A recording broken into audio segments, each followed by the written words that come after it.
Thank you, Austin. So welcome everyone back to the State of the Science meeting on lessons learned from SSA demonstrations. This is session 5 on the youth transition to adulthood and SSA demonstrations. Gina Livermore and Dave Wittenberg prepared a paper on youth transition, and Dave will present for the next 15 minutes, followed by 3 discussants, Manasi Deshpande, Lucy Schmidt, and Jennifer Sheehy for 10 minutes each. At about 3:05 p.m. Eastern Time, we'll break for 5 minutes and then return for session 6. And then at about 3:45 Eastern, we'll have 20 minutes for general discussion and Q&A for sessions 5 and 6 together for both chapters. We invite you to send any questions for presenters via the Q&A box on WebEx, and I will read out questions beginning again at about 3:45 Eastern. Now for Dave Wittenberg on youth transition. Take it away, Dave.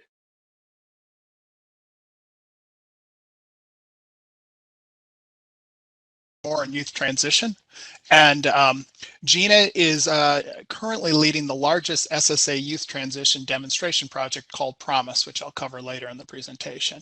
Next slide. The presentation includes 3 parts. First, we provide context on SSI rules and other supports.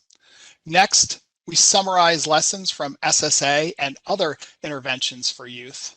And finally, we highlight learning opportunities for the future. And to get right at the punchline, it can be encapsulated as follows. SSI operates in a fragmented, complicated system of supports. And so a theme associated, especially with the long-term impacts in SSA demonstrations, as well as other interventions, is that they provided opportunities that overcame that fragmentation. Specifically, the interventions offered services not available in a youth environment. And I'll provide some examples later on in the demonstration. Next slide. So let's start with fragmentation. Youth receiving SSI face very complicated transitions. And what you see on the slide is to the left is a mom's view of the supports without SSI. Kristen Lind, a parent of a child with a disability, provides a care map that attempts to organize this fragmented system by providing an immensely authentic view of supports. And at a high level, I really like this depiction because it has 6 different color-coded coordinated systems that have to be navigated separately. Things like schooling, busing, pediatric appointments, specialists, dental, and developmental supports. And in talking with Kristen, a repeated theme was just the concept of the time it took to coordinate these activities. And despite being everywhere, feeling all the time often overwhelmed and alone. For youth receiving SSI, there are additional complications that are associated with program rules. First, to receive benefits, youth and their families must continue to satisfy the disability and income rules for SSI. Second, at age 18, the disability eligibility rules for SSI change and youth get redetermined in ways that can affect their benefits. And finally, all of this really matters because the benefit check represents half of the family income. So the punchline to this slide is this context is important for understanding the decision to participate in youth demonstrations, as well as the ultimate impacts from those demonstrations. Next slide. So the youth demonstrations grew over time, and what's not shown on this slide is that there's been a gradual increase in the early caseloads that grew substantially, which in part reflects the growing interest in demonstrations for youth receiving SSI. The earliest interventions were the Structured Training and Employment Transition Service Program, STETS, and Transitional Employment Training Demonstrations. And you can think of these as shorthands as interventions that targeted youth with intellectual disabilities. And they included between 450 and 750 youth. And both interventions were related, though TETD was a bigger version of the originally funded STETS demonstration that was showing promising impacts. And both interventions tested transitional supports to youth with intellectual disabilities, many of whom were receiving supports from sheltered employment. Then comes along the youth transition demonstration in 2006, and it was important for its test of the first general population intervention. It was a multi-site intervention that included 5,000 youth receiving SSI age 14 to 25, so much larger than the TETD and STETS interventions. And the intervention services included a heavy focus on work that were time limited, had waivers, and other services. It also included a mix of private and public providers. Finally, and still ongoing in the evaluation, is Promise. Promise is bigger than YTD and included state entities for implementation with a much narrower population of youth. It's notable because of the cross-agency implementation for youth. And to give you a sense of the size, the target population included 13,444 youth receiving SSI age 14 to 16 and their families.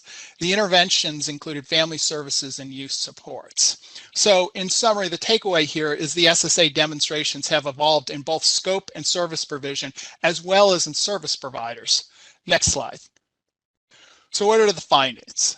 The SSA demonstration findings show a pretty consistent pattern of short-term impacts. That's the good news. STETS and TTD, the supports improved employment in both demos, though I'm going to focus on TTD because it was bigger. The cumulative impact in TTD on earnings over 72 months was $4,300, not adjusted for inflation, representing a 72% increase. TTD also resulted in a small reduction in SSI payments. So the punchline here, and I think this is really important because it's related to the punchline of the presentation, is that TTD provided an alternative to something that wasn't in the use of current environment, which is namely competitive employment and a competitive employment situation relative to sheltered options. The YTD findings provided customized supports and showed that the promise of those customized supports, particularly those that had a very clear focus on employment service provisions, led to stronger employment outcomes. For example, the impacts in two of the programs early on in the Bronx and West Virginia were initially very large, 16 and 24 percentage points respectively. And there were also impacts over multiple years in one program, Miami, which had a longer service period relative to Bronx and West Virginia, whose impacts died down over time. But even in Miami, the intervention services did not lead to long-term impacts. Finally, YTD looked at other social issues, such as arrest rates, which declined in two states, which is very notable. There was less of a focus on family outcomes, which is going to relate to promise. The punchline, though, for YTD is that service intensity matters, and the focus on the outcome matters. Namely, if you want to improve employment, delivering employment services and having an appropriate dosage of those services will lead to stronger effects generally. Promise, which has short-term impact findings, is a test of interagency collaboration, and it shows some of the early qualitative findings show that collaboration can take many forms. The short-term, there are short-term employment impacts, and the long-term findings are forthcoming. Specifically, 18 months after enrollment, each project increased youth's use of transition services and families' use of support services. All increased youth's receipt of job-related training and employment, and 4 projects increased youth earnings and total income, but only 1 reduced federal disability payments. Next slide. We also reviewed other service models, and other service models hold promise for youth with disabilities, and we reviewed 4 types of models for youth populations. Those included residential and sectoral training models for other youth populations, and I'll get to what these are in a moment, employer models for youth with disabilities, population-specific approaches for adults, and international evidence. And there were several findings related to customized employer supports and placements, but I'm going to focus on those that had the long-term impact findings, particularly from the residential and sectoral training models from Job Corps and Year Up. The Year Up intervention is an intensive year-long program that trains low-income youth for jobs in high-demand fields such as information technology and financial services. Job Corps offers residential supports with the provision of intensive training supports. Both had impacts on youth long-term into adulthood. As one example, Year Up is really compelling. It increased average earnings by 30 to 40% 5 years following after follow-up, which represents $7,000 to $8,000. So those findings are very important, I think, for the youth transition literature. And so what is the theme here?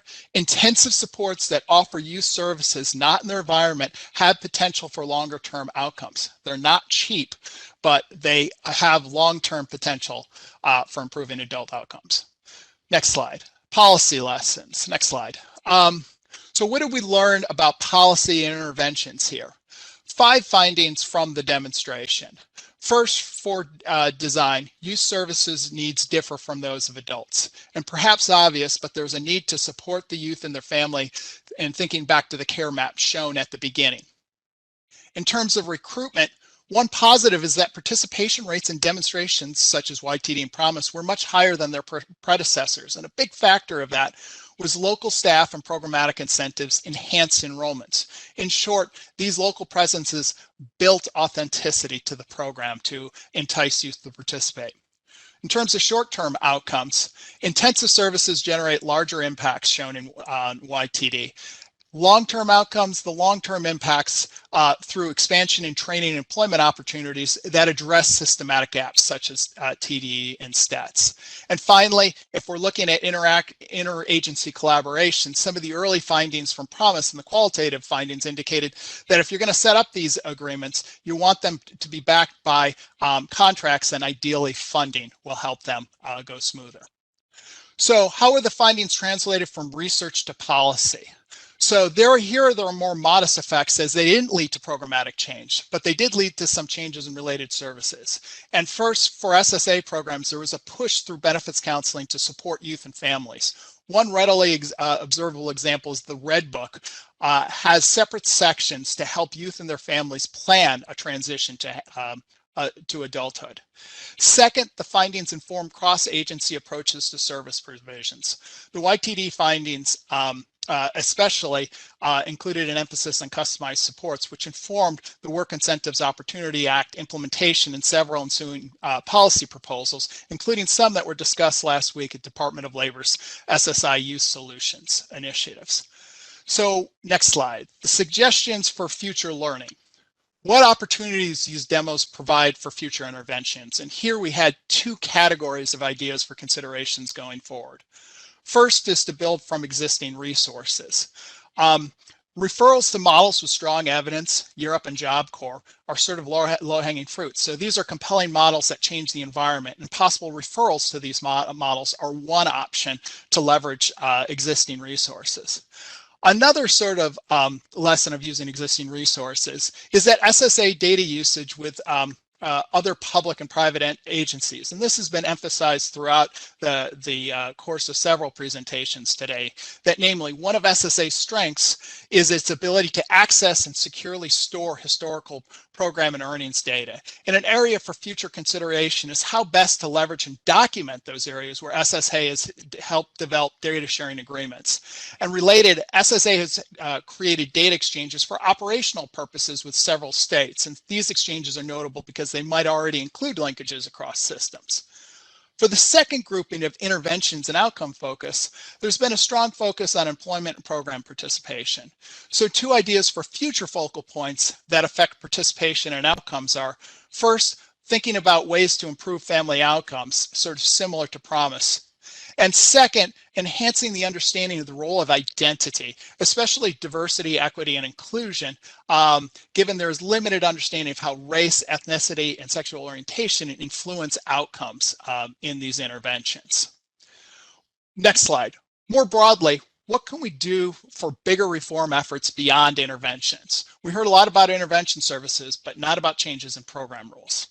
And here we offer 3 ideas for the future. The first is this concept of waiver-only demonstrations of SSI rules that affect youth outcomes. There have been many changes, and Jack Smulligan mentioned one of these earlier today with continuing disability reviews, but also the age 18 redetermination and welfare reform was changed without evidence. And so the idea here is to test waivers, such as test disregards to earnings, continuing disability reviews, and expanded age 18 redeterminations. Simply move different schedules for CDRs, or move back the age 18 redetermination to some other age and assess what happens to the youth outcomes and their associated income. Second is in benefits counseling, testing proactive models to providing benefits counseling as opposed to reactive models. This would require a change in funding for WIPA services, but having those services reach out to youth and their families to help better understand their options to navigate that complicated fragmentation I noted earlier from Kristen Lind. And finally, testing outreach notices. One thing I haven't mentioned yet today is that many of the outreach notices to youth are complicated. There's a 20-page annual notice that goes out to youth nearing the transition age. So testing shortening those notices or alternative language could be useful. Next slide. So in summary, I want to conclude where we started in thinking about that fragmented picture of supports. It's complicated. One general theme is offering supports that provides consistent income streams, which is a theme of Monesi's work in tracking youth receiving SSI into adulthood. The trick is finding interventions that can create that stability through the lessons. Though the lessons indicate it's possible to do it in the short term, it's much harder in the long term. Specifically, one, lessons in the short term are that employment impacts are common, especially with customized supports. Long term is less frequent and takes more effort to navigate that complicated web. The strongest models offer services that are not available in the youth's current environment. In terms of learning, I would emphasize building on the successes of SSA's data capabilities and creating data sharing, which has been mentioned repeatedly today. And for intervention development, leveraging referral options to those interventions that have long-term impacts. Finally, for testing specific programmatic rules, consider waiver-only tests to provide evidence of the changes that have important implications for the program, things like changes in the age 18 redetermination, and perhaps most especially, changes in continuing disability reviews, which has expanded especially over the last 5 years. Thank you very much, and Danny, I'll turn it back over to you. Thank you so much, Dave. Thank you. Now we will hear from Manasi Deshpande. And Manasi, I'm going to make your challenge just a little bit harder. I know we've given all the and for all the discussants, we've given you, strict time limits. But I'm also going to ask that you speak slowly enough so that our interpreter can keep up with you. So I guess you'll have to balance both of those things. Thank you. Please take it away, Manasi. Great. Thank you so much, Danny. And I'm Manasi Deshpande. I'm an assistant professor at the University of Chicago. And it's a great privilege to be here to discuss Dave and Gina's excellent work. I think they've done a great job of summarizing past SSI youth demonstrations and outlining a path forward for future demonstrations. So what I'd like to do in my time today is take a step back and talk about how these different demonstrations fit into a broader framework, and in particular, trying to think about what are our goals when we talk about SSI youth transition. I think there are actually a lot of conflicting goals in this area, and one of the things I want to focus on is thinking about how we prioritize those different goals. Next slide. So, in the theory of public assistance, we often think about what's called an iron triangle of the social safety net, where we have three different goals. First is providing a sufficient income to recipients. Second is encouraging work among recipients. And third is saving money or targeting persons with disabilities specifically. And oftentimes these goals are in conflict, and the tools that we have to achieve these goals means that we often have to sacrifice at least one of those goals for the others. Next slide. So, for example, if we want to prioritize providing a sufficient income and saving money, we might want to do something like having a high benefit phase out, where once you start working, your benefits will be phased out quickly with earnings. And the problem is that that's going to sacrifice encouraging work. That's going to end up discouraging people from working potentially. Next slide. If we instead want to encourage work and save money, we could, for example, cut SSI benefits. And the sacrifice there, of course, is that we're going to sacrifice providing a sufficient income to recipients. Next slide. And then finally, if we want to prioritize encouraging work and providing a sufficient income, we can provide things like work supports and work subsidies. The problem is that that costs money. And so we will sacrifice our goal of saving money. So given the limited policy tools that we have, these goals are often in conflict. So I want to talk about how we can prioritize them. Next slide. So thinking about how we prioritize these goals is going to depend on what kind of world we think we live in when it comes to SSI youth transition. So I want to set up 3 potential models of SSI youth transition or potential states of the world that we might be living in. And our challenge is going to be to determine which of these 3 worlds we actually live in. The first world is one in which SSI is an extremely well-targeted program. And so when SSI children reach the age of 18, they have very little work capacity. And that's because SSI did a very good job of finding the kids who would have limited work capacity as adults. If we live in that world, we might want to focus on providing sufficient income in particular. Instead, we might live in a world where kids who receive SSI benefits have work capacity when they reach 18, but they're concerned about losing SSI. And so they have to demonstrate that they are disabled in order to stay on SSI as adults. If we live in that world, then we might want to focus on the other goal of encouraging work. And then third, it's possible that we live in a world where youth are physically capable of work, but might lack skills. We know that this is a heavily means-tested program.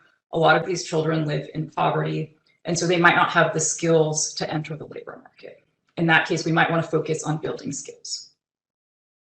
Next slide. So let me talk through each of these models and what the implications are. So if we live in that first world where youth have little or no work capacity when they reach 18, we might want to focus on providing a sufficient income to them.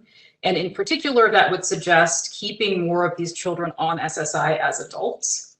And it might be a relevant question to ask whether their limited work capacity is because of their disability or because of poverty and low human capital, right? The first is more inside of SSA scope, and the second is somewhat outside of SSA scope. It might also suggest having strict income phase outs. So as people start earning, taxing their benefits heavily, right? Because these youth have little or no work capacity. And so that wouldn't affect them very much, but would prevent people who have work capacity from receiving benefits. And if we live in this world, some demonstration ideas that Dave and Gina have proposed are changing, for example, the age 18 redetermination criteria to consider or to emphasize vocational factors. So, for example, having a higher bar to determine whether somebody is capable of work. Next slide. If we live in the second world where youth can work, but they try to stay on because they don't want to lose benefits, we might want to focus on encouraging work. And in particular, reducing explicit and implicit work penalties or subsidizing work. The other thing we might want to do is build a stronger safety net outside of SSI, which again is something that is somewhat outside of SSA's capacity.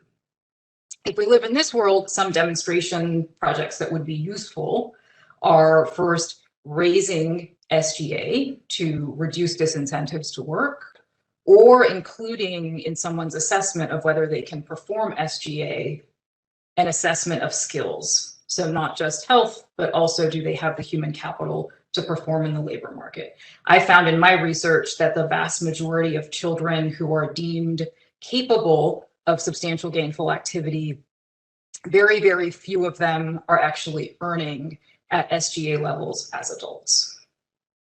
A second idea would be to cut SSI benefits to encourage work or to turn some of those benefits into work supports.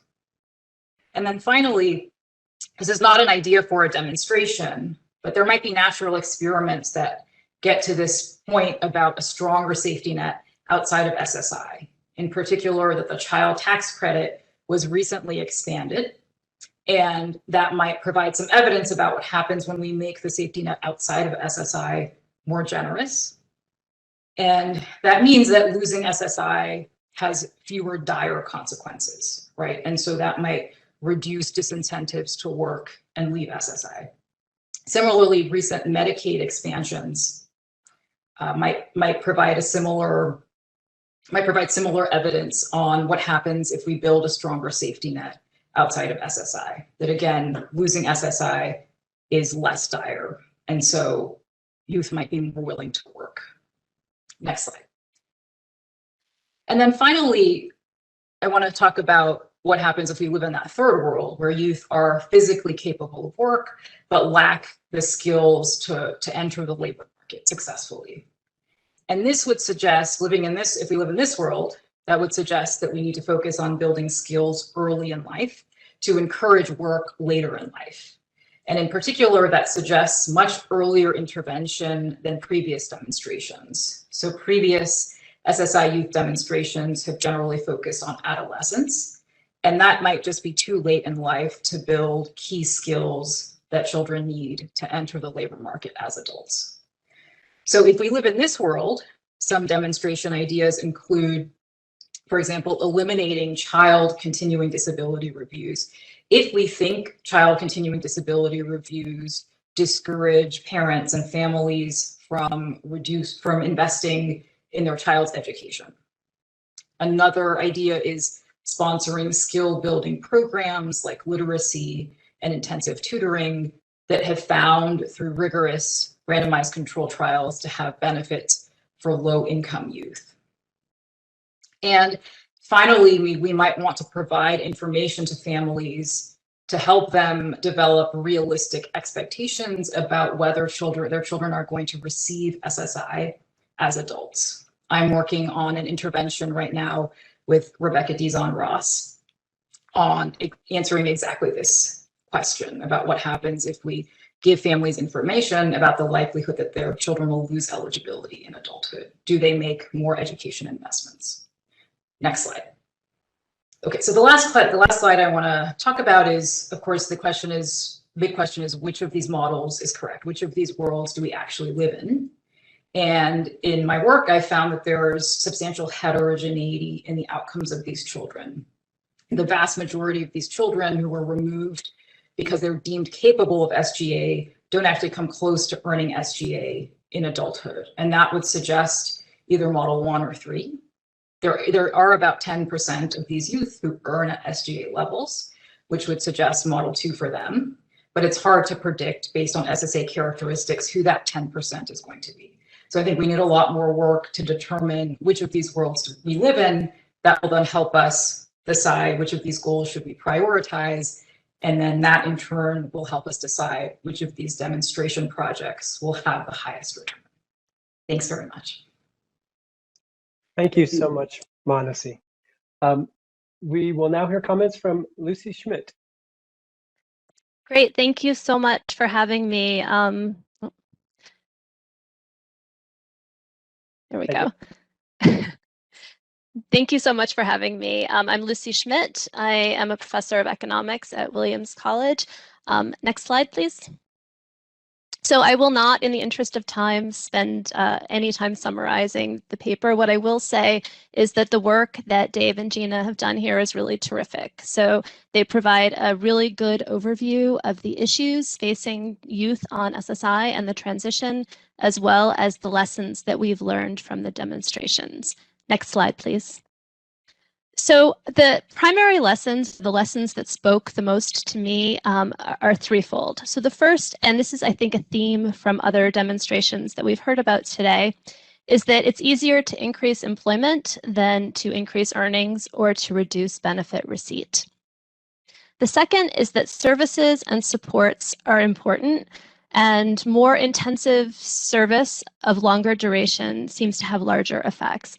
And this isn't surprising given what we know about the complexity of the system, the fragmentation of the system that these families face.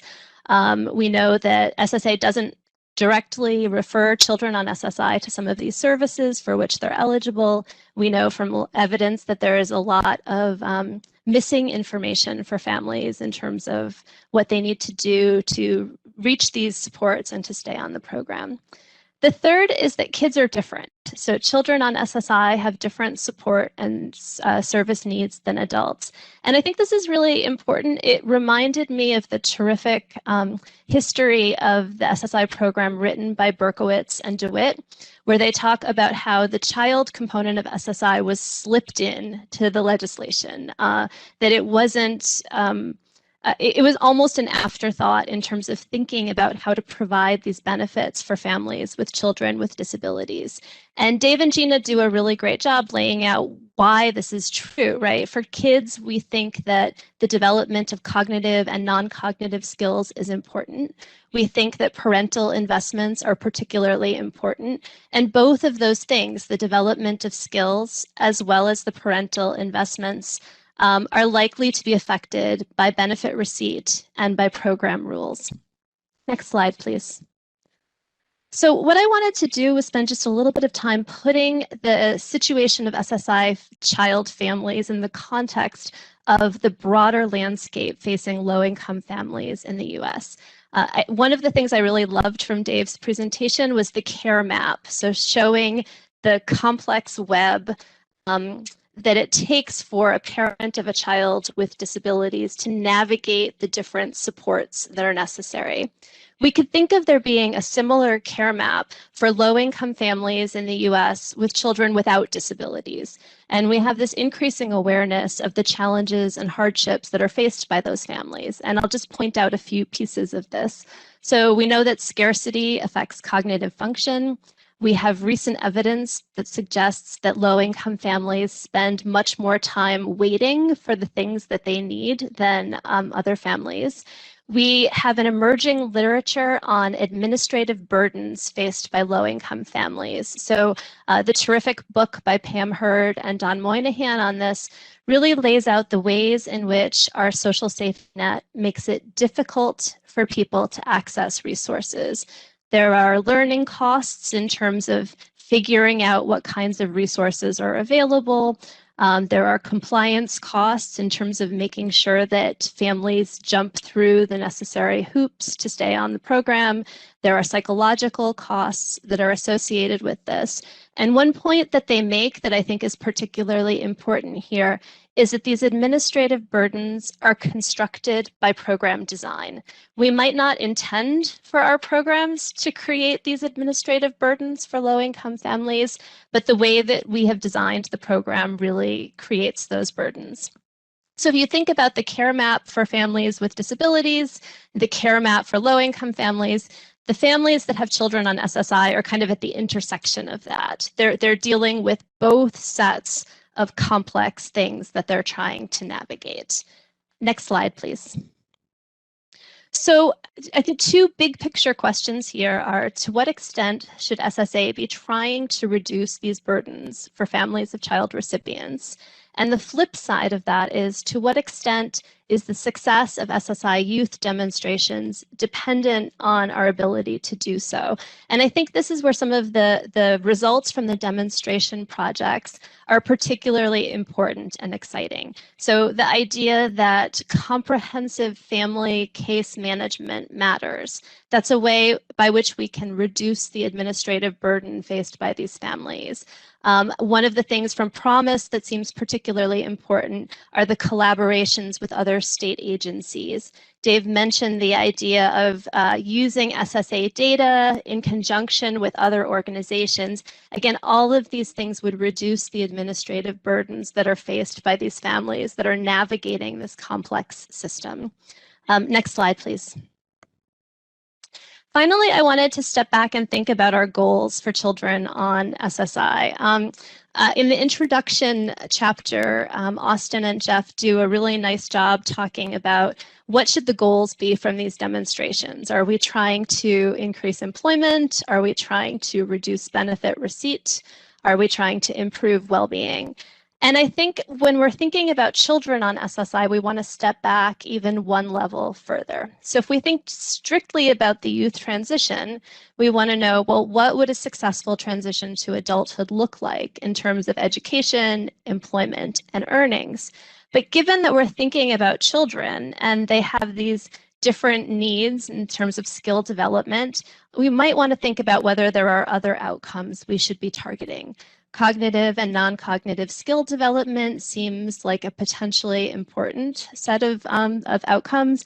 Parental investments also seem like a potentially important set of investments. I have worked with Jeff Hemmeter and others that shows that SSI benefits for low birth weight infants improves measured parenting behavior. So thinking about ways in which we could directly target parents' behavior, I think, is important. And this goes back to this question of the timing of interventions.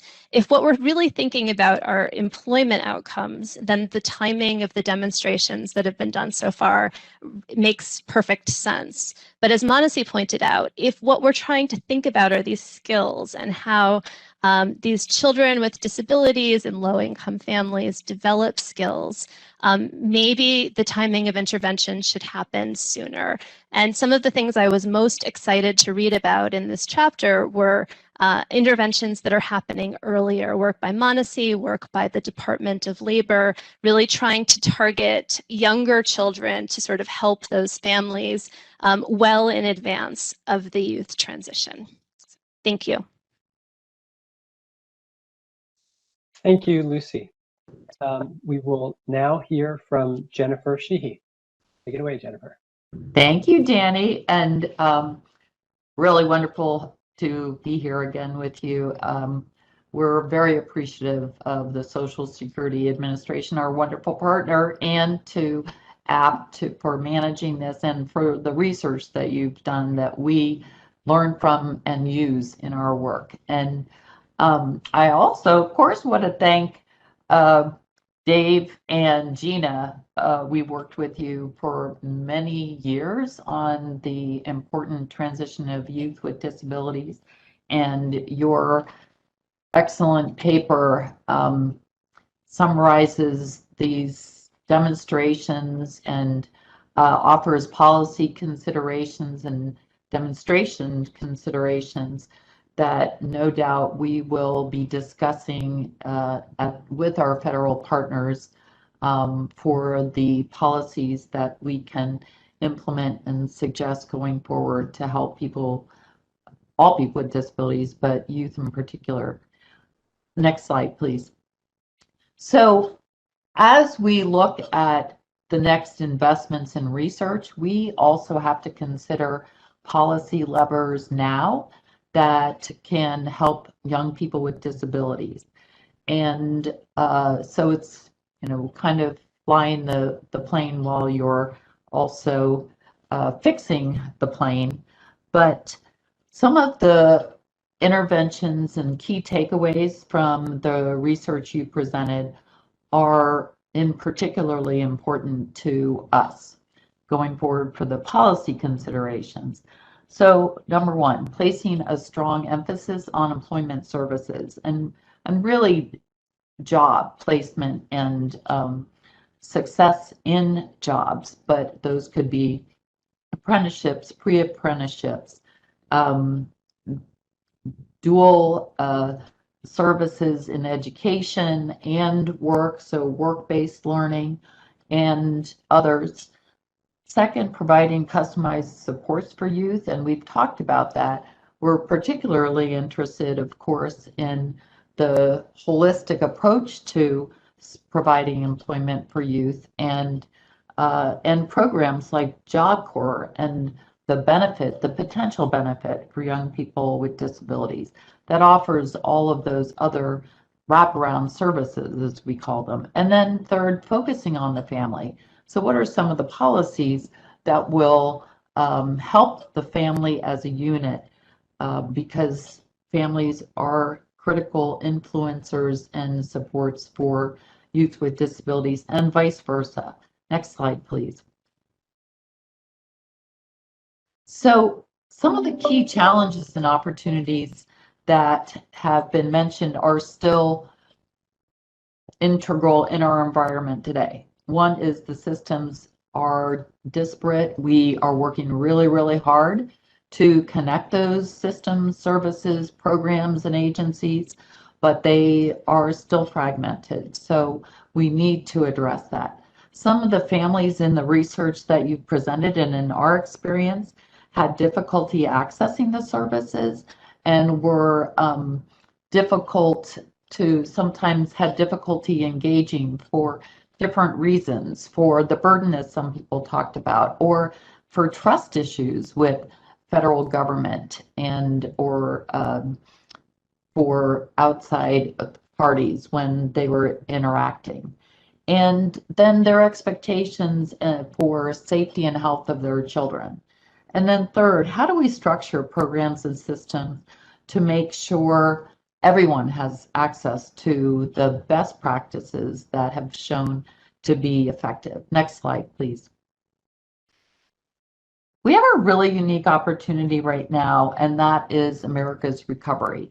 So in the sense that the administration and the president has used the term Build Back Better, we want to make sure those policies are in place as we recover in order to improve the outcomes for youth with disabilities and improve those supports better than they were before. And if we can build the recovery, if we can build those systems as we are beginning to get back into the jobs and support flexibility, and many employers are looking at new flexible options, I think they will all offer opportunities for youth with disabilities.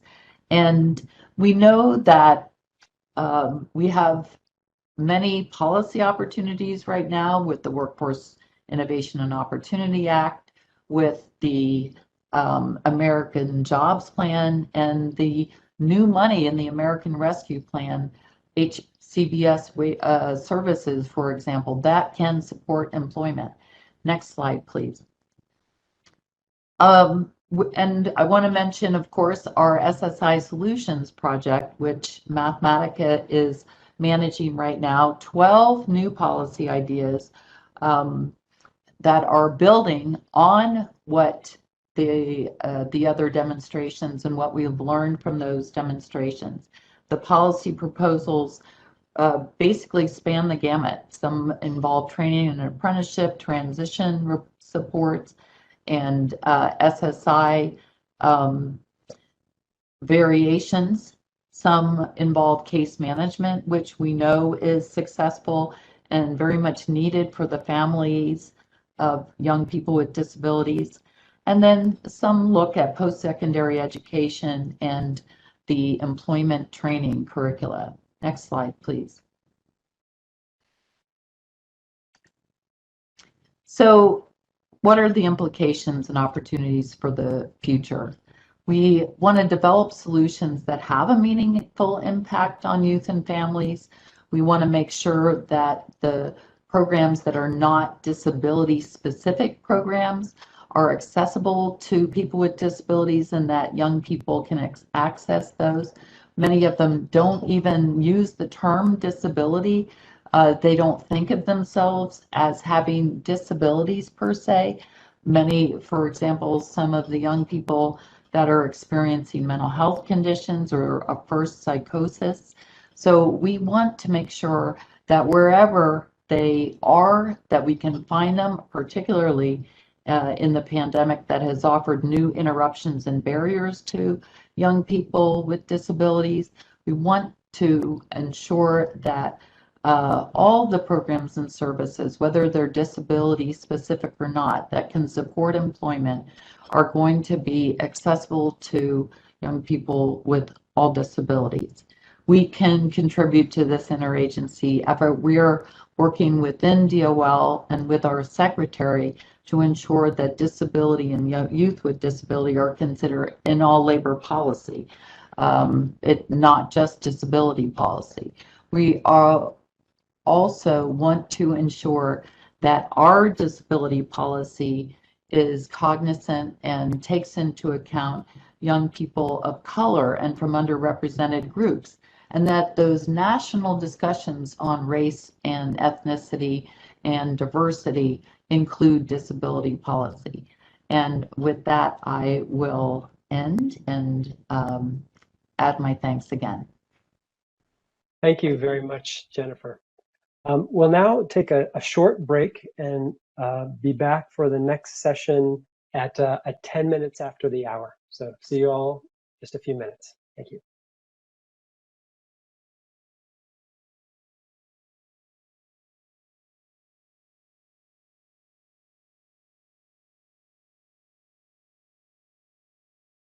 Thank you, everyone. We will begin shortly. Welcome back, everyone, to the State of the Science meetings on lessons learned from SSA demonstrations. This is session 6 on heterogeneity of effects in SSA demonstrations. Till van Wachter prepared a paper on heterogeneity of effects, and he will present for the next 15 minutes, followed by discussion from Howard Goldman and Nick Hart for 10 minutes each. At about 3:45 Eastern, we'll have 20 minutes for general discussion and Q&A for Till's paper and for Dave and Gina's paper. We invite you to send any questions for presenters via the Q&A box on WebEx. And I will read out the questions again, beginning at about 3:45 Eastern. Now for Till van Wachter on heterogeneity. Take it away, Till. Thank you very much, Danny. It's a great pleasure to be here. Greetings to everyone from Southeast Southern California. It's a really a pleasure to contribute to this volume and to this conference. To the next slide, please. So the chapter reviewed lessons learned and potential step forward from the analysis of impact heterogeneity in the demonstration on SSDI and SSI benefits. And when I say impact heterogeneity, I'm referring to potential differences in the impact of a treatment for different groups of beneficiaries. And today I will give a very high-level overview of the chapter. I will briefly review use cases of estimates of impact heterogeneity. Then I will summarize some lessons learned, both on content and practical takeaways from the existing analysis of impact heterogeneity in the demonstrations. And then I will review some of recent methods that can use very large data sources to get additional information on impact heterogeneity in experiments. If you go to the next slide. So here's the list of studies that were reviewed in the chapter. I should say these are not all demonstrations run by SSA. The list of studies that were included had a meaningful discussion of statistical estimates of impact heterogeneity. And when I mean impact heterogeneity here, all studies used a standard approach that pre-specifies certain groups to be compared once the experiment was done, and then estimated treatment impacts separately for these groups. And I'll discuss more how that looks like in a second. If you were to move to the next slide. So there are several use cases for impact heterogeneity, and I'll be brief because many of these are known. Perhaps the most important use case is to use estimates of impact heterogeneity to think about how to improve the program for beneficiaries. One approach is to use measures of impact heterogeneity as a diagnostic device to see for which groups of individuals the program does not work as well as intended, and to think about fixes of the program. Another approach in the case of a limited budget is to isolate for whom the program works best and to target the program to those individuals, for example. Other uses are at a high level for evaluating the program, for example, in the cost-benefit analysis. So the typical effect that is estimated would capture the average effect of all participants in the program, but maybe we would like to do a cost-benefit analysis where higher weight is put on certain, perhaps more vulnerable groups of workers. In that case, would want to reweight the heterogeneous program impact estimates to obtain the right average effect for a cost-benefit analysis. And finally, often policymakers and researchers use estimates of impact heterogeneity to better understand the mechanisms or channels that underlie how a program affects beneficiaries. And last but not least, that goes without saying, impact heterogeneity more generally can play a helpful role in assessing equity along racial or gender lines that were mentioned in the keynote speech by Kilolo, right? And we can come back to talk about that in the discussion. Next slide, please.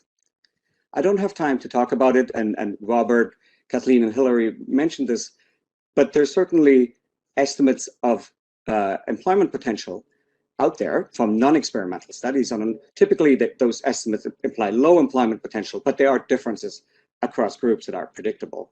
And more generally, there are clearly differences across beneficiaries that would affect the ability to search for work, for example. Hence, based on the non-experimental estimates, one would expect programs to have a differential effect across beneficiary populations. If you go to the next slide. So let me turn to a summary of high-level takeaways from existing demonstration. I'll first talk about takeaways relating to the results of the demonstrations, and then on the next slide, I will talk about high-level practical takeaways for future demonstrations. And I have to be very brief here, given the time in the chapter provides a lot of detail. But overall, looking at past demonstrations, mostly subgroup estimates reflect the main program impact estimates. But in some cases, right, the overall program estimate is positive or non-zero, right? And there are certain subgroups for whom the program does not work as well. An example is are young workers in the MHTS experiment. In other cases, the main program has a zero impact, but there are some subgroups for which there is a non-zero impact, as was the case, for example, in the bond experiments. The existing studies also impart some lessons for sort of recurring subgroups that matter across demonstrations, such as age or certain impairment groups. And finally, there are certain subgroups that are of interest in their own right and may have lessons for future demonstration. And for example, race is a subgroup that is not frequently covered, but if we wanted to have precise estimate by race, some oversampling would probably be required, and we can keep discussing this later. If you were to move to the next slide. So here are some practical implications for from the comparison of existing analysis of program impacts in demonstrations. One is, it's certainly worth considering settling on a common definition of subgroups. Currently, there's a wide range of subgroups used and different definitions of age, of prior work experience, of education groups, and so on. And while it's not always feasible or preferable, having a core set of groups such as gender, race, given age groups, education groups would be really valuable in pulling together information from all the demonstrations. Similarly, it would be worth considering having a common set of program outcomes. For example, SSA has administrative earnings data that can be used to construct some basic baseline estimates, or administrative program data, of course, that could be used in a similar fashion in all demonstrations. Of course, in some cases, one needs additional outcomes that are not provided by administrative record, but having a common benchmark would certainly improve the amount of lessons we can take from a range of demonstrations.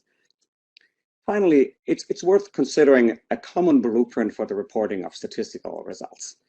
So all demonstrations that analyze subgroups report sort of differences in the treatment of report the impact estimates for a particular subgroup, say for men and for women separately. But most studies did not report whether the impact for men and for women is statistically different from each other. Similarly, many studies don't report that whether the impact estimates for women is statistically different from the main program impact. And I think one should always test within groups whether, say, difference in program impacts between men and women, whether that's separate or between high and low educated or old and young. And similarly, one should always test whether the subgroup specific estimates is statistically different from the main effect. Finally, sometimes, right, if one tests several subgroup estimates, some of these estimates may be positive because they're correlated with other subgroup characteristics. A good example is a study that considers both age and work experience as two subgroup categories. And for example, age may only matter because it's correlated with prior work experience and may not have an effect in its own right. Now, if one considers age and work experience separately, as is currently done, both of these will show up to be important. But if one instead has a common model in which one includes every subgroup indicator as an interaction, one could look at the effect of age holding constant work experience, and one would get the correct estimates of the subgroup impact. So beyond these sort of basic takeaways for future demonstrations that could be inserted in the demonstrations as they are run now, the literature has some insights for potential future ways of addressing impact heterogeneity. If you would go to the next slide. And I'm going to consider two broad approaches for improving estimates of impact heterogeneity in the context of possibly randomized demonstrations and large amount of data.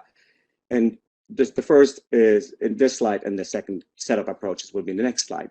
And one set of approaches starts designing the experiment with the need to estimate impact heterogeneity in mind. There's various ways to do that. The slide shows two. One is to stratify the sample by what we think causes the different treatment effects, and then randomly assign the program within those samples. Right? For example, one could estimate the predicted employment potential across beneficiaries, make 10 or 20 groups of individuals with different predicted employment potential, and then randomly assign the program within those groups.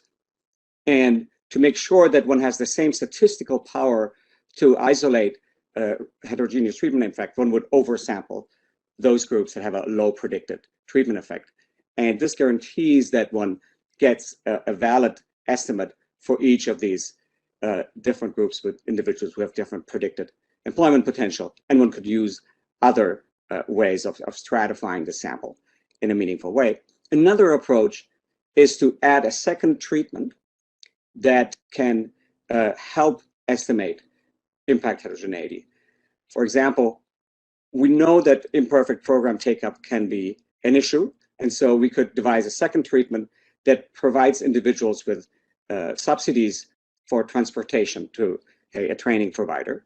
And one could have a cross-classified treatment by which every individual that is receiving the main treatment falls into one tier of the amount of training subsidies given. Why is that useful? Because the higher the training subsidy given, the more individuals are induced to participate that have somewhat lower valuation of the program. And for low training subsidies, only those will participate that have very high valuations of the program. Why is that relevant? Well, the valuation of an individual of the program is closely related to the heterogeneous impact estimate. And so by having a cross-classified treatment that induces participation to different degree, one can estimate the amount of program impact heterogeneity in the population of beneficiaries. And of course, a side effect is that one also sees how well these inducement to take up treatment work, which is a value added in its own right. If you skip to the next slide. Another set of approaches build on the standard approach in the sense that they occur after the program has already run. And these approaches, instead of pre-specify a given limited set of subgroups, use statistical algorithms to search the entire data for those subgroups for whom the treatment impacts are greatest. And there's various ways of doing that. And it's not the researcher that chooses, but there's a statistical algorithm that determines which treatment impacts are different from each other. And what one obtains in this approach that works much better if one has a large demonstration, of course, one obtains a set of impact estimates for different individuals. And these are sometimes called conditional average treatment effects, or simply the average treatment effect for a given subgroup. And then using these treatment effects, one can come considerably closer to some of the use cases that I reviewed at the beginning. So if you move to the next slide. So two of the use cases I reviewed was using heterogeneous program impact estimates to do diagnostics and to review options to better target the program. So here, I propose a very high-level blueprint for a new demonstration that took particular care in estimating program impact heterogeneity. And you would start by deciding whether you want to modify the program in advance to assess impact heterogeneity, for example, by stratifying by employment potential or by having a second cross-classified treatment that manipulates take-up of the program. Then once the treatment is run, one would implement algorithms to estimate a large amount of impact estimates, the conditional average treatment effects, and then one would analyze the distribution of program impact estimates and do diagnostics that way. And then one could use the estimated program impacts to assess the effect of different targeting strategies. And if one is satisfied, one could reverse engineer a tool for targeting on the ground. Now, I'm out of time. I should just flag that there are important practical and ethical consideration in implementing these approaches, especially when it comes to targeting, of course. One has to be very careful that program impact estimates and targeting approaches don't replicate existing inherent biases in the data. And similarly, one has to be mindful that there are important practical considerations in taking some of these heterogeneous program impact estimates to devise, say, targeting tools on the ground. So let me wrap up. This chapter reviewed a range of demonstrations and derived some lessons from existing demonstration and for future demonstrations from existing impact heterogeneity. And the available results of subgroups paint a helpful but complex picture of heterogeneity of impact estimates from existing demonstrations. And the discussion leads to some practical takeaways for the design and implementation of demonstration. And I think it's worth exploring new approaches that either change the design of the experiment or exploit the fact that here we may be in a situation with a very large amount of individuals participating in the demonstration to better analyze program impact heterogeneity and pursue diagnostics and targeting. Thank you. Thank you very much, Till. We will now hear from Howard Goldman. Take it away, Howard. Good afternoon to everyone. I'm Howard Goldman from the University of Maryland School of Medicine. I want to extend my congratulations to the author, Till van Wachter, for a really fine paper on impact heterogeneity. I learned quite a lot from reading this chapter and from listening to the presentation, even if some of the technical details are beyond my own area of expertise. I come at this as a mental health policy researcher. Most relevant to today's conversation, I'm a consultant to WestEd on both the mental health treatment study and the supported employment demonstration. And off and on, I've been an advisor to the Social Security Administration's disability program for 40 years. I thought I would divide my comments into 3 areas. One is to underscore some salient general points related to heterogeneity with which I strongly agree. Second, I wanted to identify a few areas of difference of opinion, perhaps adding some nuance on disability due to mental impairments in particular.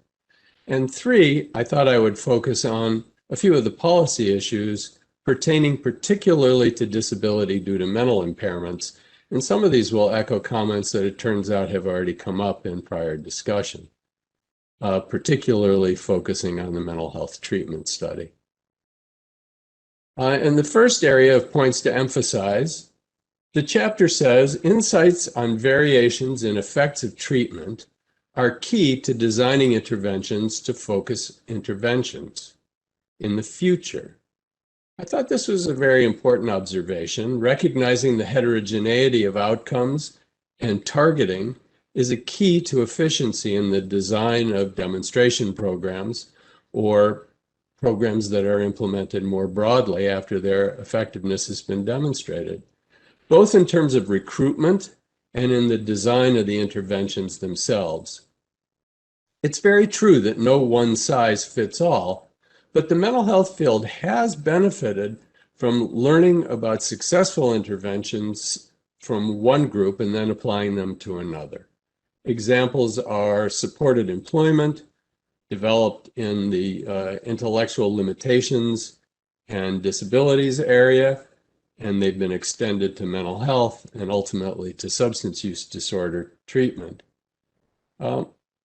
We have experience in working with already disabled individuals in the mental health treatment study, and we've applied those interventions now to earlier intervention in the supported employment demonstration with people who've been denied benefits. And I note that the supported employment demonstration, which Kevin Hollenbeck mentioned earlier, compares two active treatments, dismantling a full service approach, which was essentially the intervention used in the mental health treatment study that included a nurse care manager, and the basic service comparator has substituted out or dismantled by removing the nurse care coordinator. So it's now a three-arm study comparing two active ingredients with usual care. I wanted to call the reader's attention to Exhibit 1. We haven't seen it, but it's an extremely valuable contribution to the field from this chapter. Lays out important details comparing the various demonstrations and also reveals some of the important challenges in the variability in the way key constructs are defined. And we heard that in the presentation just a few moments ago, including how to measure successful employment. Is it any work in some period of time versus hours worked, or earnings? You can find examples of all of these dependent measures that vary from one demonstration program to another. So I thought this was a particularly important point. Another quote taken from the chapter is, "Groups studied in the literature are quite coarse." Well, amen to that. We usually think of inclusion of mental impairments in a study of disability as a sign of differentiation and heterogeneity, but in fact, there are obvious differences within the mental impairments group if you examine them.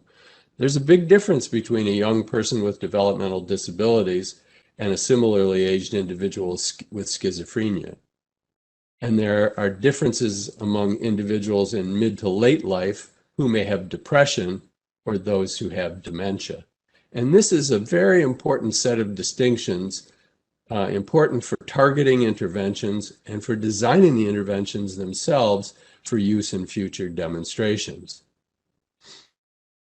Another final quote with which I strongly agree is this observation from the chapter that different groups have different work potential, and that even groups with employment potential face substantial labor market barriers to employment and are at risk of financial hardship without benefits. I was very pleased to see that several of the papers already presented today raise this same issue, as have some of the discussants. More about these observations in parts 2 and 3 of the presentation here. So some points of difference are adding nuance. I was somewhat taken aback by the term groups with more employment potential or less severe impairments, seeming, I think, to refer, at least in part, to individuals with mental impairments, who are often also younger individuals. So I think it's important to think carefully about this. While the limitations of individuals with mental impairments are obvious, not always obvious or fixed, but vary from time to time as the underlying condition waxes and wanes, they do impose significant limitations on work demands, on the entire spectrum, I would argue, of work demands. And such individuals with these impairments have trouble being steady workers. So it is questionable how much work potential they really have. And we learned both the upside and the limitations in the mental health treatment study. And we expect to see some of the same findings in the supported employment demonstration. So it's possible that we may exaggerate the potential of people with mental impairments and younger individuals.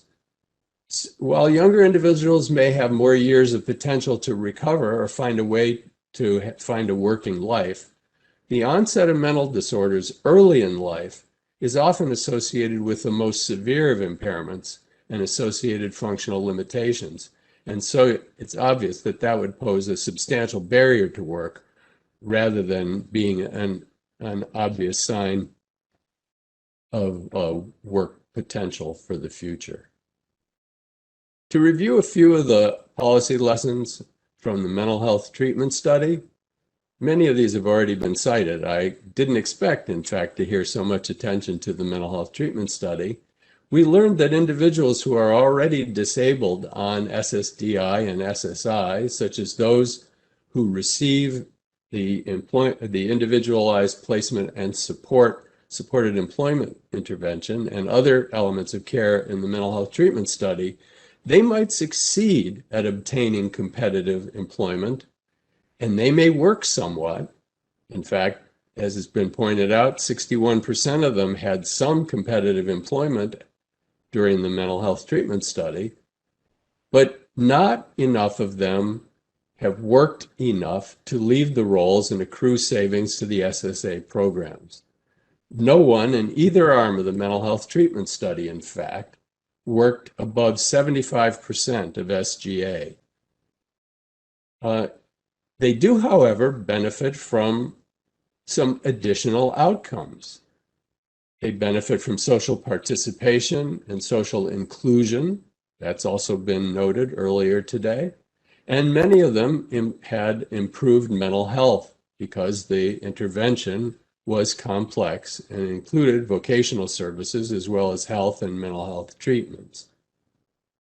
This is a really excellent example, I think, of the heterogeneity of outcomes that we heard about in this chapter. We also learned, however, that the uptake in many of these demonstrations can be low, and it suggests that the external validity of the effectiveness in the intervention could be limited.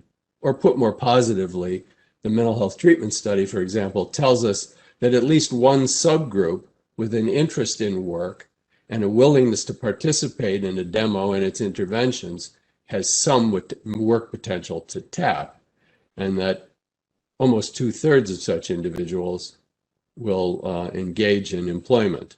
It was also interesting that the usual services group that expressed the same interest in work found ways to be employed at least part of the time. 40% of them did. So even though access to a working life is achievable for many, there are also many barriers to work for individuals with mental impairments in particular. For those on benefits, they have trouble getting off, and for those denied benefits, such as the individuals in the supported employment demonstration, they have difficulty avoiding ending up on benefits or in dire poverty. One reason that some of the demos don't achieve their intended goal is due to participant heterogeneity with lack of precise targeting, a point that's made in this particular presentation. I think it's worth emphasizing that in some instances, participants who are on benefits in our demonstrations don't leave the roles because they can't work very much, as Kathleen Robick also noted. They are, after all, found disabled. They qualified for benefits under a very strict statutory definition of disability. And I think it's important for us to remember that, just as we also hope for their having an opportunity to participate and have a working life. Thank you for this excellent paper and the chance to comment on it. Thank you very much, Howard. We will now hear from Nick Hart. Nick, please take it away. All right, well, thank you, everyone. So my name is Nick Hart. I'm the president of a nonprofit called the Data Foundation. And we actually work mostly on data policy and evaluation policy at the federal level to support building this national infrastructure for evidence-based policymaking. But previously, I worked with SSA back when I was at OMB, the Office of Management and Budget, on demos. So I'm really pleased to be here, and thanks for the invitation. I have to say, Till, this was a fantastic paper, and I think it is very rare that I almost wholeheartedly endorse a piece of writing from someone else, in the sense that this is a statement that is long overdue, incredibly timely, and also aligns with some of the work that's happening in federal agencies today, including as part of President Biden's executive order on equity that we've heard a bit about throughout the discussion today. If anything, my critique is that the critique is not stronger and that this doesn't lean in yet further in how we can engage in the policy framework and in the SSA leadership system to ensure that we're doing good subgroup analysis to generate insights that are meaningful and also generalizable when we're looking at subgroups. So you noted in the paper, Till, that there were only 2 demos that included race and ethnicity cuts for the subgroup analytics. And I thought that was really intriguing, particularly given the current national discourse and where we know we have great disparities across a variety of policy domains.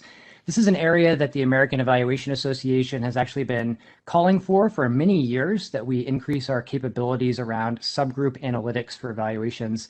There's actually a major emphasis here in Washington, D.C. back in 2017. But it's also not new. I mean, we've been talking about the need for greater subgroup analytics for a generation. Lee Cronbach wrote about this in the 1980s as one of the luminaries in the field of program evaluation. And he wrote about it in the context of external validity, which, Howard just alluded to. So I think in the context of really all evaluation, but particularly SSA demos, if we're interested in thinking more about how to apply the lessons learned from demos, the impacts that we observe with good external validity, we have to do subgroup analysis, and we have to be much more intentional about the groups that we are analyzing. Now, here's the critique. I don't think we can just say we have to do it. We have to encourage the policy apparatus, the research environment at SSA and others to really make this operationalized. That requires the senior leaders at SSA to guide and direct, support, and actually encourage these kinds of analyses in demonstration projects, and actually even beyond the demonstrations in all forms of operational analytics. So it was really encouraging earlier to hear from the ORDP Deputy Commissioner in sort of thinking about where this goes, particularly in the context of the Evidence Act, which is an intersection that I would like to bring in here, which is that the Foundations for Evidence-Based Policymaking Act is also an incredible opportunity for SSA in building this capability in the years ahead. Bob Weathers alluded to this earlier, but SSA is currently developing what's called a multi-year evidence building plan or learning agenda. And I would hope that based on this work from Till and some of the other papers today, that these concepts can really be integrated in what we see as part of SSA's learning agenda, including the need for greater subgroup analysis. And importantly, as SSA is building that learning agenda, I would really encourage that some intentional stakeholder consultation and feedback be part of that to help inform what groups we're looking at, as part of Till's paper alluded to. Now, beyond the general observation and sort of call for this kind of analysis, I mean, certainly there are reasons why this has been challenged in the past, including methodological reasons, no doubt. Till raises a number of compelling points throughout the paper that I'd like to both emphasize and extend here just very briefly. One, I was really intrigued by this idea of standardizing outcomes. So this is less a point about subgroup analysis and more about the value and knowledge generation that comes out of demos as we're comparing across the demos, which is exactly what Till has struggled to do here. Until recently, there was actually fairly substantial opposition to this concept in much of the field of evaluation around standardizing outcomes. And this isn't unique to SSDI or SSI. There are companies like Mission Measurement, things like the Impact Genome Project that are actually beginning to align some outcomes across the nonprofit and NGO sector, private sector, to better reflect on meaning across a whole host of evaluation products. For SSDI, some of this also just seems obvious to me that there's a great benefit here, particularly with the power that we now have of using existing administrative data and data linkages to build up our capacity of knowledge. So I think it's possible to design demos for particular goals and objectives, but also still requiring or expecting the researchers and evaluation community to incorporate some basic outcome measures that are standardized for comparability. And we've seen this in other agencies. Large multi-year, decade-long projects have some data standards around outcomes that are applied. So we can start with some shared definitions. I would appeal that that's a topic for SSA's evaluation officer, which is one of the officials created by the Evidence Act. And it doesn't mean we can't vary from what those outcomes mean, just that we have to be intentional about where those deviations are. So good topic potentially for the learning agenda, but also SSA's evaluation plan. On the subgroup topic, I had some questions as I was reading through this that were actually more policy oriented in nature, which included, why don't we do more of this? Is it purely a question of methods? Is it about oversight? Is it lack of leadership? Is it data limitations? What are the reasons that we don't do more subgroup analytics? If it's an oversight, it seems that there's opportunities here to actually correct for that in real time, even ex post, for past demos by using data linkage capabilities to maybe reassess, or if to the extent we have the capabilities to recontact for consent for data reuse or whatever, to be able to do some new knowledge generation of past demos where it makes sense. But we should also just be planning for this at the outset. It's a lot easier if at the beginning of a process you plan for the data that you want to collect. And I think that helps us build our explanatory and exploratory power around the subgroup average treatment effects. Perhaps even more targeted mixed methods approaches and qualitative research can help us as we are thinking about scaling effective treatments that we observe. I mean, let's say that SSA identifies through a demo that the perfect solution to a problem at the group level. And if you haven't looked at the subgroups, we might actually scale it inappropriately. We might target it, as Till mentions, in a way that dilutes the effect or diminishes the effect that's intended. If the reason that we don't do this more is that it's methods limitations, I think we can also design around that. We can intentionally allocate resources for oversampling. And lots that we can talk about there, but maybe even as a starting point, setting the basic template and identifying the groups that we're interested in is a function that I would encourage SSA's demonstration team, the evaluation officer, to really begin to be articulate about and set those expectations for any forthcoming demonstration contracts or any evaluation activities that the agency is doing for that matter.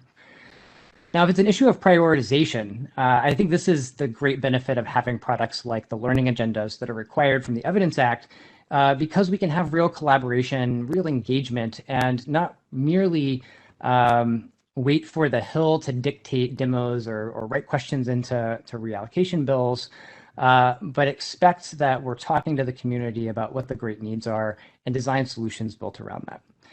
We could talk about the technical approaches for quite a while, and I would say, Till, I appreciated that you took both an ex ante and ex post perspective, and I think there's a lot of promise in deploying some of these innovations that you've described. So I guess in practice, I think there's a lot of room for SSA to make some continued progress here. Huge benefits in leveraging the Evidence Act, not just for the demos, but for evaluation and analytical activities across SSA writ large. And I think that means things that are more rapid, more efficient, and when costs are justified, just more, that we know more about how these programs are working and where. I think small changes in data collection and analytical approaches can actually have really big impacts for the demos, and we shouldn't lose sight of that. These aren't hugely costly things, but they do require us to be intentional and may require us to do a little bit of planning. So I could talk a lot more about other things, but I'm almost out of time. I guess my last appeal while I have the floor is that part of the Evidence Act did encourage or actually require federal agencies to produce more open data assets. And I think throughout the discussion today, we've heard areas where researchers would benefit from both greater access to confidential restricted data, but there's also room for identifying new data assets that could be published as de-identified data files, or maybe in a tiered access infrastructure, so that we can generate knowledge at a much faster clip. So lots of opportunities for improvement here. And Till, I just want to thank you for the great piece in highlighting what is both a timely but super important issue for us to resolve in not just SSA, but in agencies across the federal government writ large. So thank you for the opportunity to join the discussion today.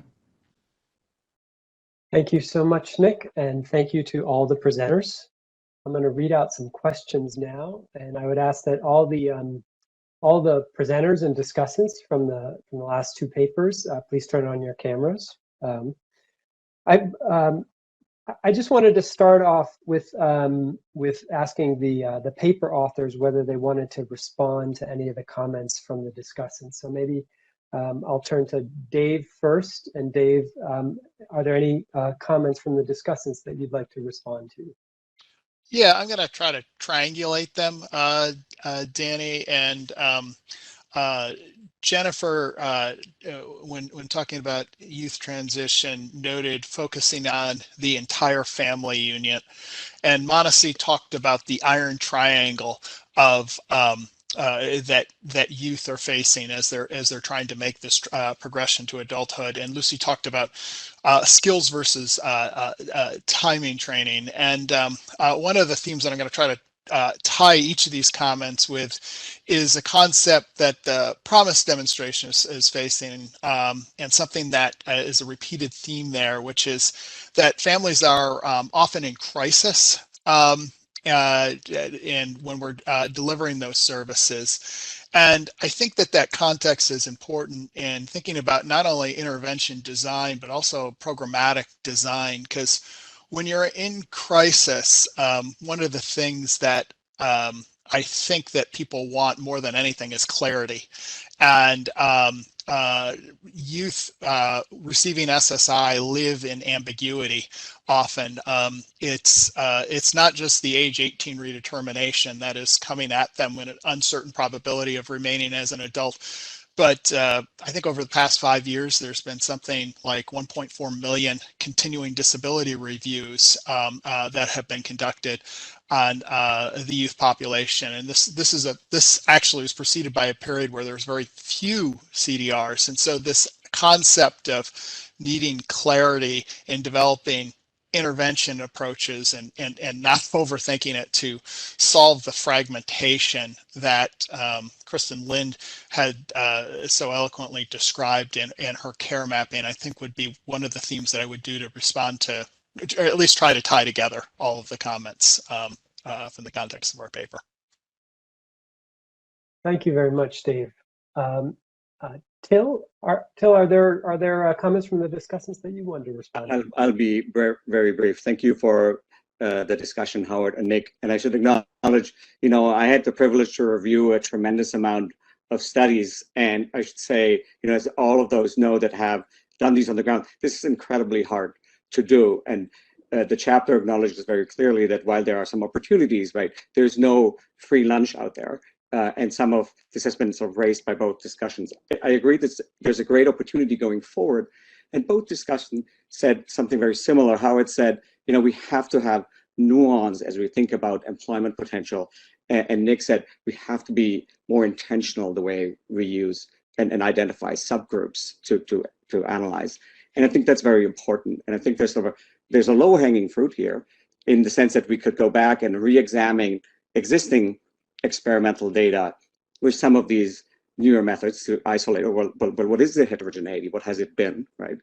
In addition, as we move forward, right, I echo Nick's view, having qualitative research on the ground to think about, the barriers of employment to certain groups we're focusing on would be sort of a natural pre-experimental exercise if one were to go down to think about, isolating certain subgroups. And that's well within the spirit of things that SSA has already done, which have focused on, say, certain impairment groups or certain age groups in their demonstrations. So I think that's, there are great opportunities, but they're well within sort of current approaches that SSA has pursued. And last, as the chapter discussed and Nick brought up, it's good to think of how to use those program impact estimates. Those estimates do not come for free.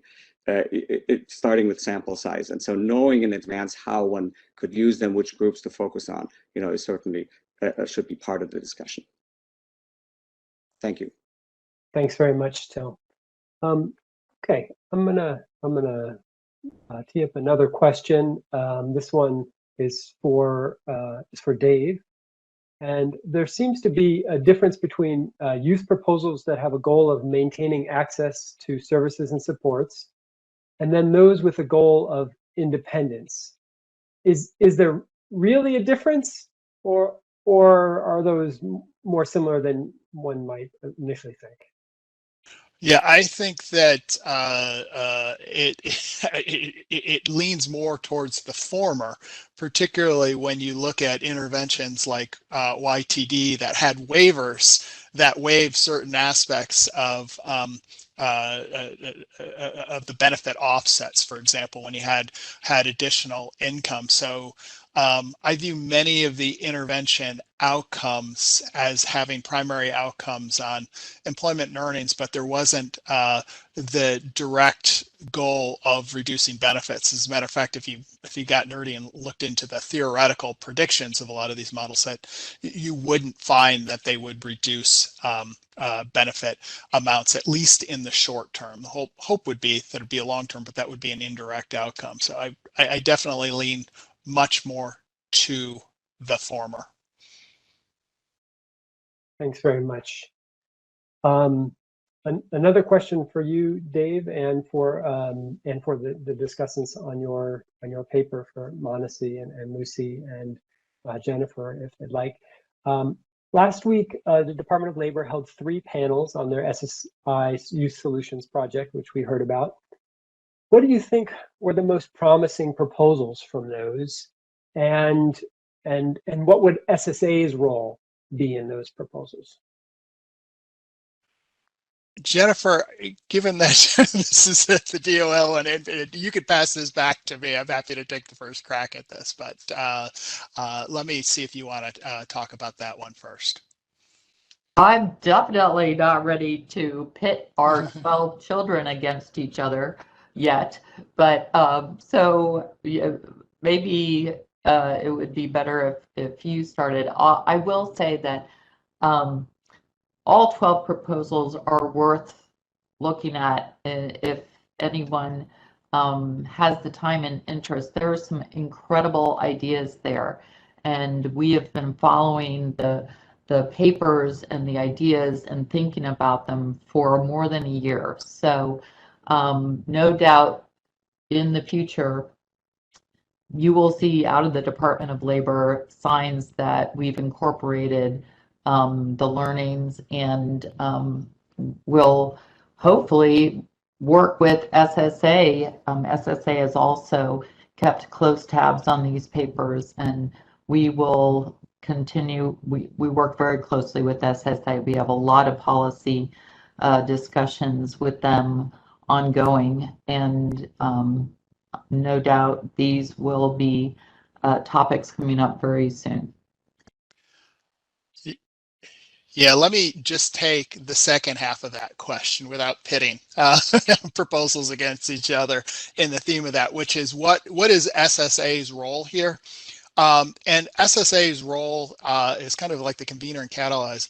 They have lists of youth that are eligible. As a matter of fact, in the youth transition demonstration, one of the things that came up was the West Virginia Department of Vocational Rehabilitation Services told us, they're like, one thing that is incredibly helpful about the youth transition demonstration is that we can find youth. We can find those who need services, and we can proactively serve youths. And so SSA has lists of people for whom we can do data outreach. So that idea of identifying people and also using data access to understand what their outcomes are across this fragmented system is, in my mind, kind of like the ideal. And if I had like I don't think this was one of the 12 proposals, but if I had my wish, it would be actually linking these data across Medicaid data, voc rehab data, unemployment insurance data, and SSA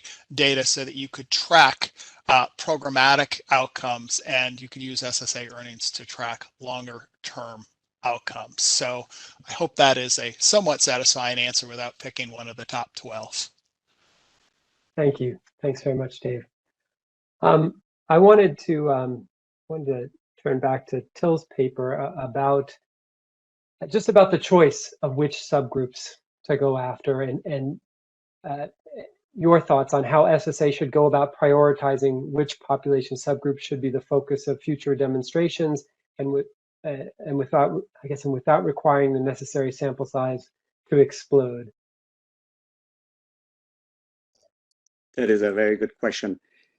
So the chapter recommends that it would be worth considering having a comparable set of subgroups that is analyzed and hence can be compared across demonstrations.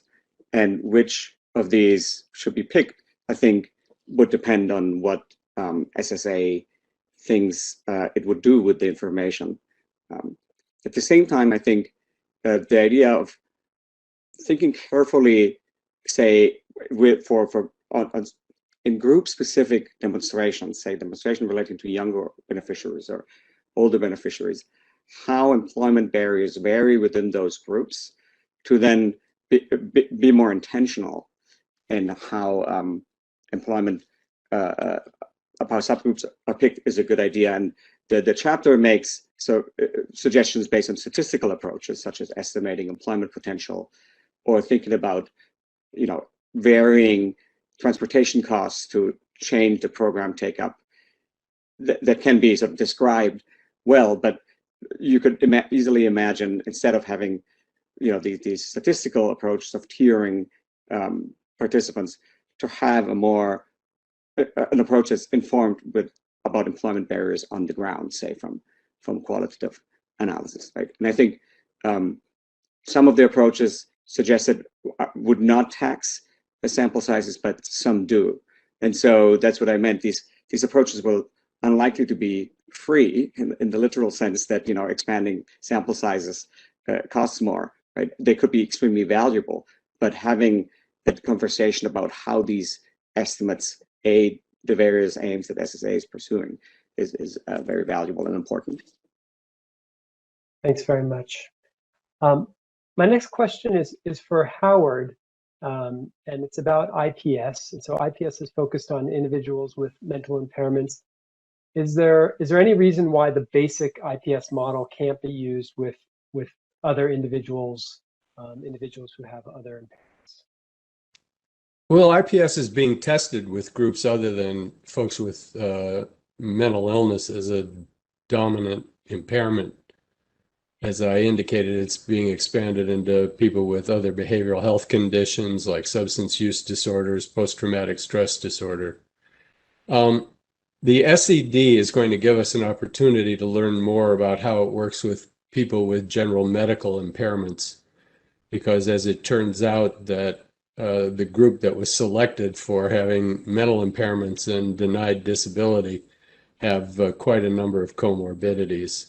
So we'll see. But no, the basic structure of job development and job supports and care management that's associated with integrated health services is a model that ought to be tested with other groups. It's just that it's been documented so strongly with people with mental impairments that's why it's marshaled for that group. I think it is important, before we do a big demonstration, to have some evidence from some smaller studies of efficacy as we expand the potential target population. But there's nothing intrinsically out of scope to try it with other impairments. Great, thank you. My next question again is for Dave and Manasi and Lucy and Jennifer. What are this is a general question, just what are the special considerations when conducting demonstrations and evaluations involving youth? Youth are a special population. What are the and obviously SSA has experience now conducting demonstrations with youth, but going forward, what are the most important things that you think SSA should be keeping in mind when conducting demonstrations with youth?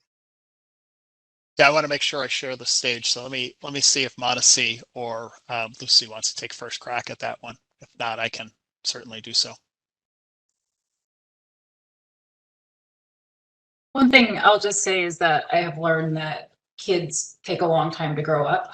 And so thinking about what outcomes we have to evaluate for children is really important. So we can't rely on earnings to be a meaningful measure for several years, because if you see earnings in late teen years or early adult years, that could either be the best outcome where youth have found employment, or it could, if you don't see earnings, that could either be the best outcome in terms of youth are pursuing higher education and that's why they don't have any earnings, or it could be the worst, right? That they just aren't ever going to earn. And so I think that it's really important for Social Security Administration to think about how to evaluate outcomes for children, whether that means linking to state data on education, on crime, on other outcomes that are going to be more